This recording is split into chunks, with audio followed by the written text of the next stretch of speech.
Hello everyone, welcome back to the Beginner's Guide to ADC. This is Slash. This is the Magic ADC version that I was talking about in the previous episode. I wanted to demonstrate a few of the small differences, the small but important differences between a Magic ADC and a physical one. For instance, you are a little bit squishier, so your game throughout is going to be a bit more difficult to manage, just in terms of staying alive and everything. So you do have that as well. So it's really something that you've got to pay more attention to. You have to be more aware of the enemy assassin than you would as a hunter. Not by much, obviously. Hunters and mages are both pretty squishy, but it's just something you will need to be just a little bit more aware of. Mostly the reason why you would want to play a Magic ADC is specifically so when enemies start teleporting to the Juggernaut, you have a couple of more options than you normally would. Actually, he's a Headless Horseman. Can we... We could go with the Eternal Tormentor, or we could go... Nah, let's go with the Eternal Tormentor. I think that fits a little bit better here. But overall, yeah. You want those extra options, really, is what it comes down to. So, that's really what they're talking about there.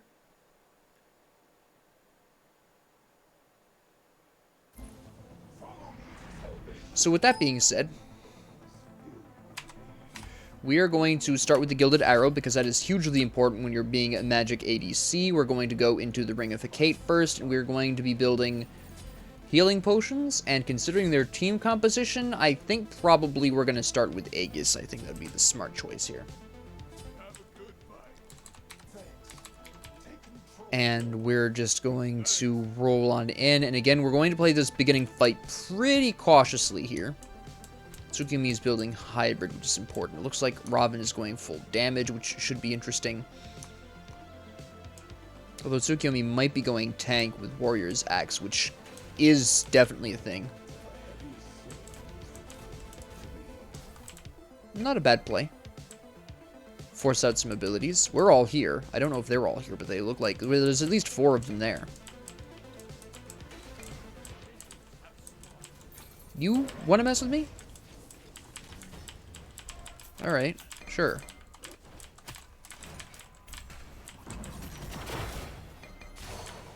Thanks, Kara. Just getting some poke in here. Curse Yuthoth.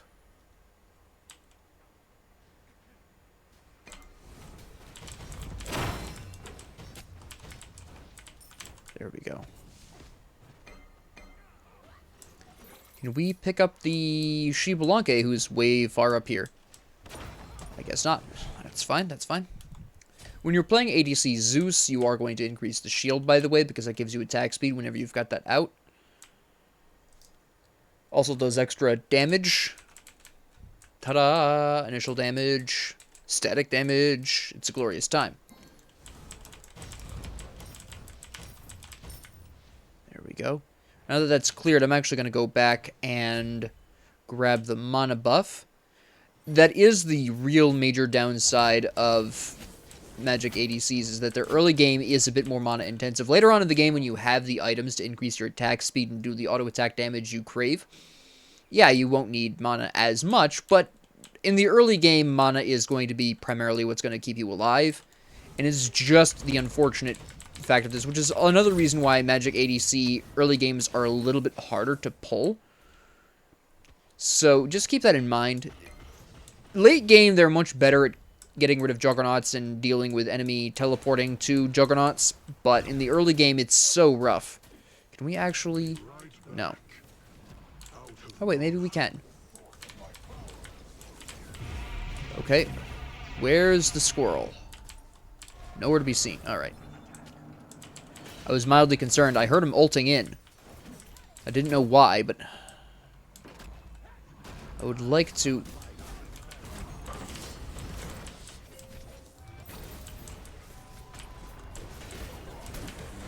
Yeah, take that. Amaterasu. Gonna go ahead and use a preemptive health potion here.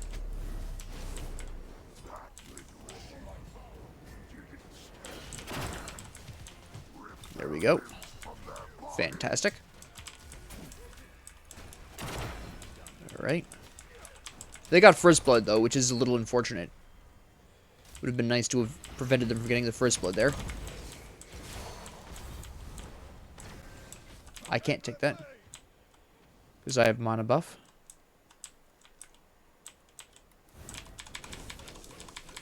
I was hoping I would zap her, but I didn't think it was going to.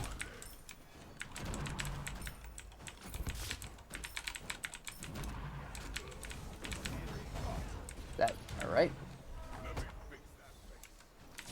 Fair enough, fair enough. Okay, that was a good pickup. I'm impressed that he picked that up from there, but nice job, nice job. It's very skilled. I'm just going to kind of hang back a little bit here. We're outnumbered. I don't want to push this too hard. Now, when two of their front lines are up over here. Let's see if we can get some poke going on over here. We can.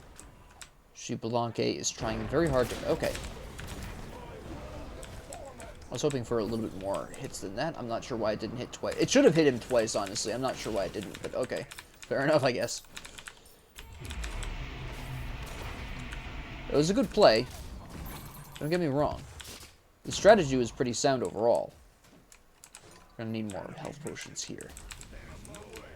Okay, that was to clear the wave, which is fine. Both.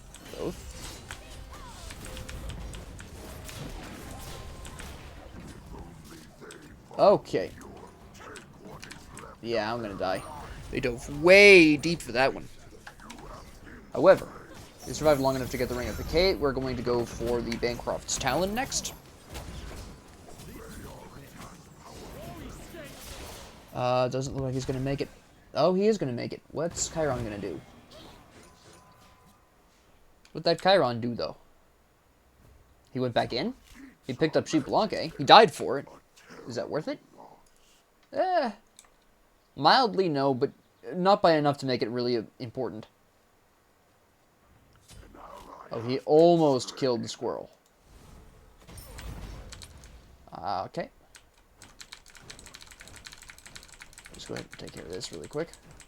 Now, we're building the Bancroft Talon for both power and for primarily lifesteal as well.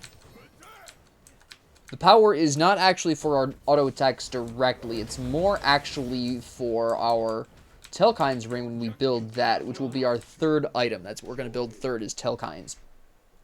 That's really going to boost our damage when combined with Telkine's, but we need the Bancrofts first, primarily for the lifesteal. It's the only reason you build that first, is the lifesteal will help keep you alive. That's the big reason. I would go back and teleport to the Juggernaut, but that is very risky at this point in time.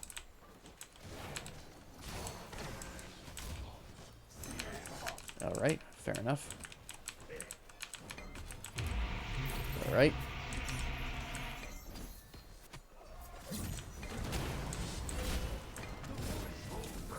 Good, good. I picked up... I know the Blanque died. Who else did I kill? Fafnir somehow. Was he standing in my ult? Hello? What is that about?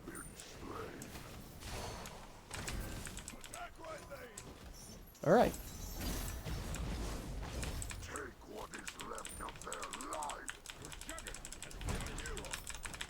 Yeah, I can let Chiron take care of that. Because I don't have the penetration yet to really be necessarily going for towers.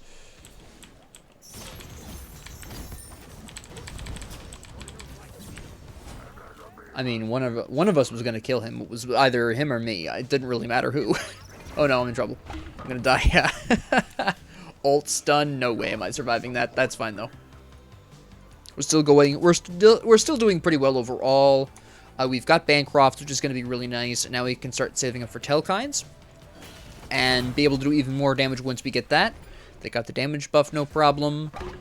There's a squirrel harassing our Vulcan. Is he building? He is building pure attack.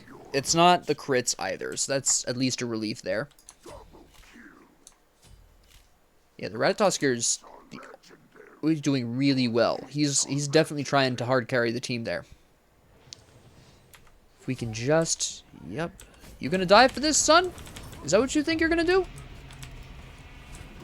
Yeah, you are, because I can't see Diddly Squad. Fair enough. Wish I had my ult up slightly sooner. There we go. I really appreciate the Chiron just not shooting that minion. He could have. The fact that he left that for me was fantastic. He recognizes that. You don't see that very often.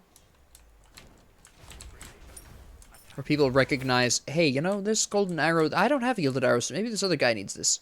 Yep, you right. They almost have their left tower? Interesting.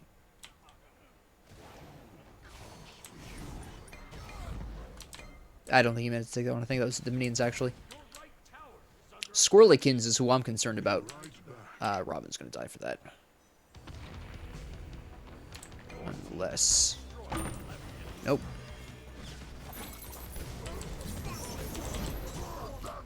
Whoa. Somebody saved my life. Who was that? That was Vulcan. If Vulcan hadn't been doing enough damage at the same time, I would not have survived that. I'm only going because I have Bancrofts, by the way. We're going back in, I should say.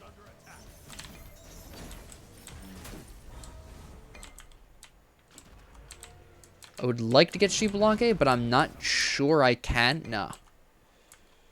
Looks like they're about to kill Thoth. Fafnir is going to try to show up, but I think it's going to be way too late for that. Yeah. Didn't think that was going to work in his favor. Okay, it is time to leave. Oh, wait, let's take the damage camp really quick with Robin here. Oh. Where is he? Oh, he's after Vulcan. I completely misunderstood that situation. That was... I don't think that was worth it. Nah, Vulcan's... No offense to Vulcan, he's not doing particularly well. So, the formerly 5-3-1 Ratatosk, you're going for the 0-4-6 Vulcan. That was not a good trade for him. That was not a good trade at all for him. I'm not sure why he made that decision. That was a terribly grievous mistake. Just gave us all a lot of golden experience for Vulcan, who definitely wasn't worth it. Vulcan, though, has definitely saved my life, though. Just to shout out some love to the Vulcan here. What was I going to build again? Why am I... That's right, Telkines. I don't know I had a brain cramp for that. Alright, left lane. Okay, so we're going to want to cover a left lane. Now, we've got some of what we need for this. Ideally, we would have had Telkines built before this, but... You know, to kind of help deal with the enemy Juggernaut. But we have ults, and we've got some options here. So it'll work out.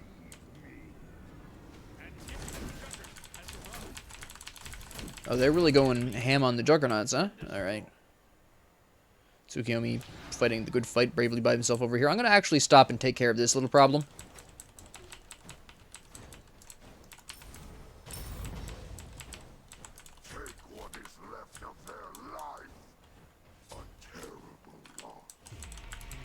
Get rid of this really quick.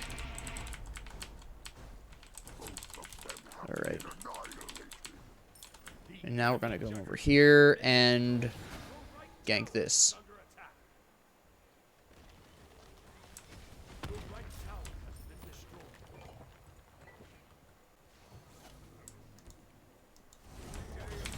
Nope. Come on.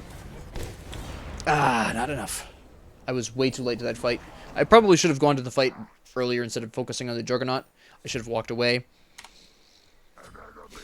Robin's picking stuff up though, so we're still doing pretty good overall. So that was definitely a bad decision on my part though. I should not have been focusing so hard on the Juggernaut. It was going to get frozen in place by the wave. I really didn't need to be there right at that second. I should have rotated earlier. I should have ulted them. You know, an earlier rotation with ult would have probably saved some lives. It's a big mistake on my part. And that's something that you also have to be aware of. Just like with hunters, with like ADC and Conquest, where you have to, you know, be aware enough to not split push at bad times, which happens.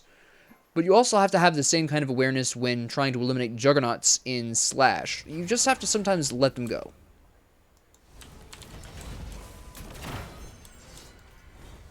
I cannot believe she survived that. You know, well played. More power to her, though. Honestly. That was good. Can we... I'm doubting this, but... Yeah, I was going to say, I don't think we're going to get him. What are you ulting for? And whiffing everything. Hello! Okay.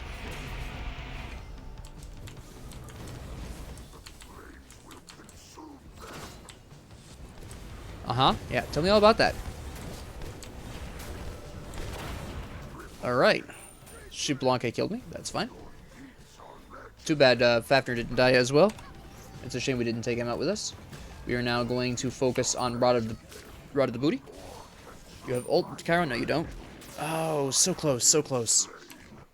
They had a good fight. They flanked us quite nicely in that right lane, and we were just not aware. We were not prepared for that. Tsukiyomi falling first was a huge blow to the team because he was our front line. He's our defense. Him dying was a huge problem. That was definitely part of the, a really huge turning point in that fight was him dying first. I believe he died first. Robin might have died first. But right now we're going to go for the Nimble Rod of the Booty because we need the 140 power. We want the 10% penetration. The MP5 is nice and all.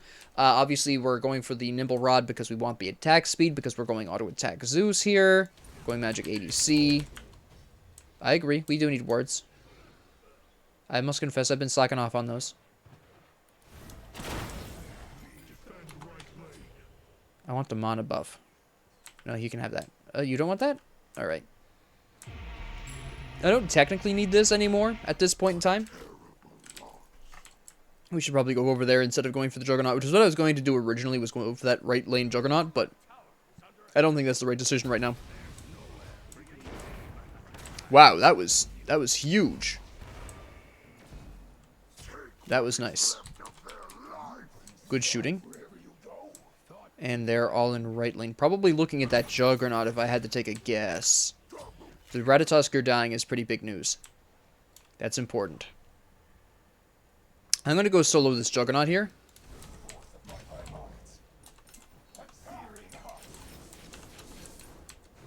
No. I can take this. I do not need help with this.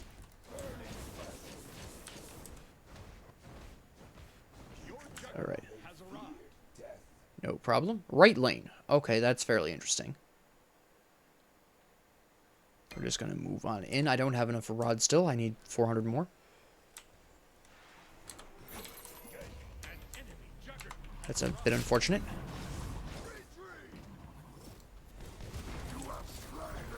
I waited too long to Aegis, but I took Sheep Blanc with me, so it balances out.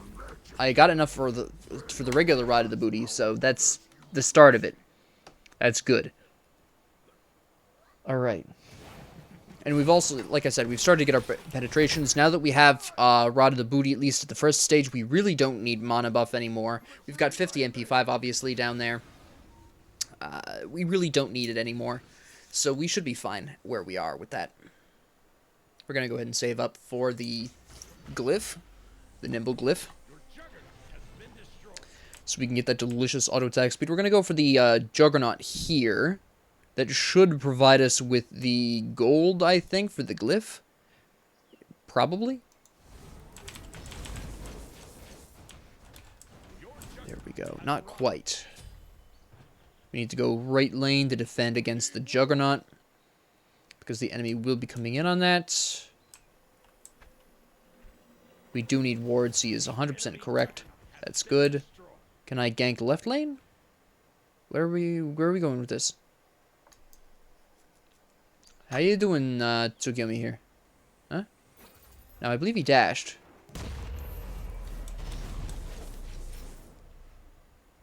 Hi.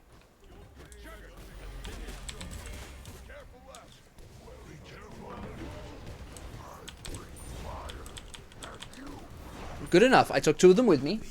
Good enough. I took out 2 of their major damage sources, which is the Ratatoskr and the Thoth, which is really important. I get the Nimble Rod, and I get to start working on Typhon's Fang at this point, which we're building for a couple of specific reasons. First off, this is going to be 10% more penetration. That gives us a mediocre 20% penetration, which is alright. It's going to give us a lot of lifesteal. It's going to give us the 15% there. It's also going to give us the increased healing from lifesteal by 25%. It's going to give us a nice spike in power from all the lifesteal we do have. It's going to do us a lot of good things.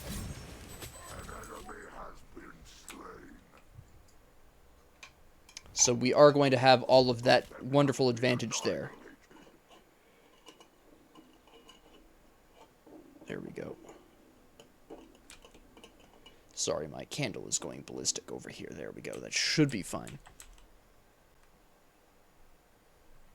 I just don't want to trigger my smoke alarms with the candle. Be a bit unfortunate.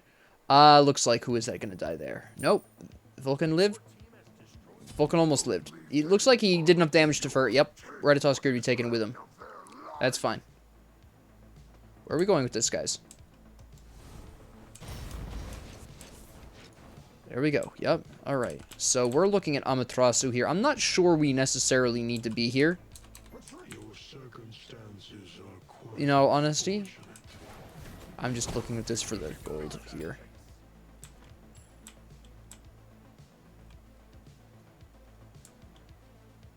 He's going for the Juggernaut, which is excellent. I'm going to make sure he gets that. I don't want him being interrupted. Alright, that's fine. What you doing, Step Amaterasu? Get out of here, punk. Yeah, I kind of figured that she was going to kill him if I just left her to her own devices there.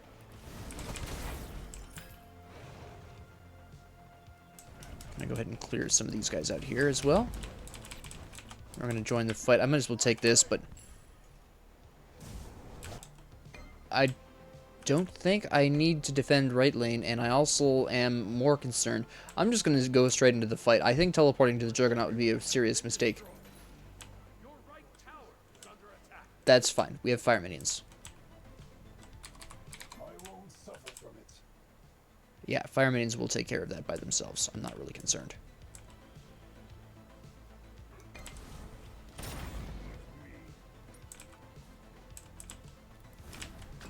I was hoping I'd hit that minion and bounce that off of some people, but no.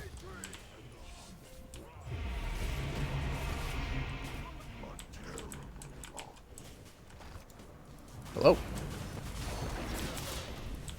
Ah, shoot. No, we don't need to surrender this. We don't need to surrender this. They don't have enough people alive to take the tower. Yeah, they'll take the tower, they'll take the Phoenix, but I don't think they can take the Titan. Now it's Tsukiyomi there. He's building defense, so he should be able to do something with this. As long as he takes out at least Chi Blanc or somebody dangerous like that, somebody with a high amount of damage.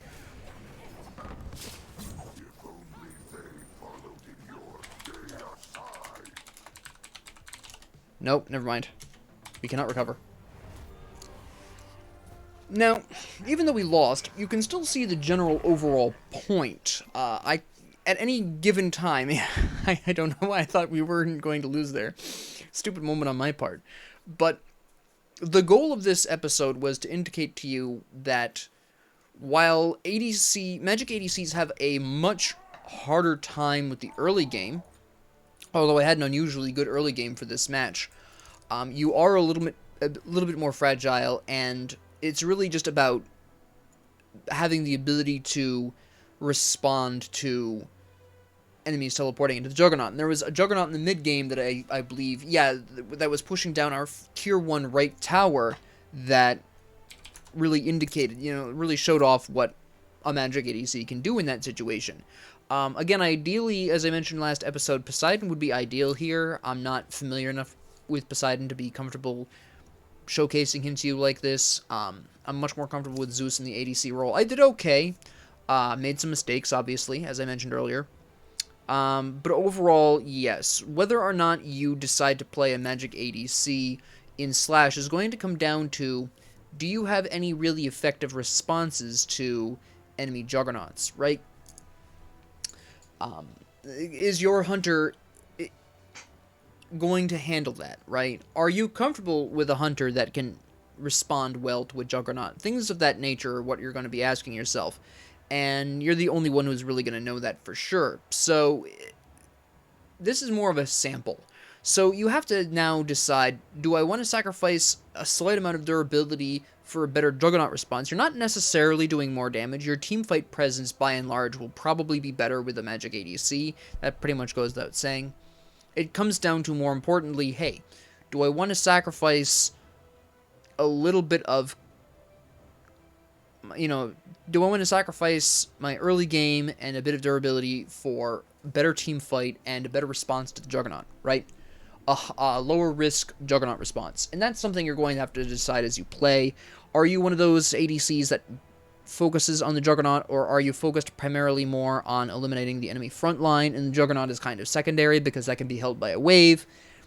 These are things you have to decide for yourself, because you do have the two objectives of Juggernaut elimination and also eliminating the enemy front line.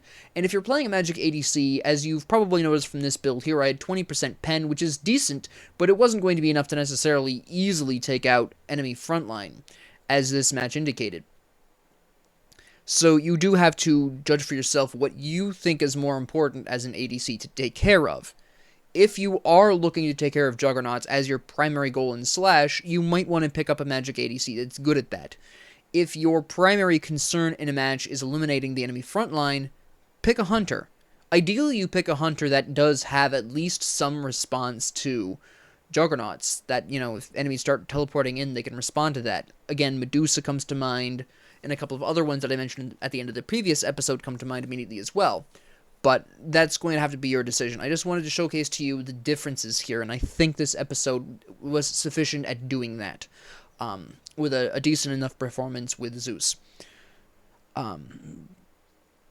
So with that being said, thank you all very much for joining me. If you have any comments, questions, concerns, ideas, suggestions, or requests, please leave them down in the comment section below. And if you liked this, please like and subscribe. If you didn't, please ignore me, and have a great 24 hours.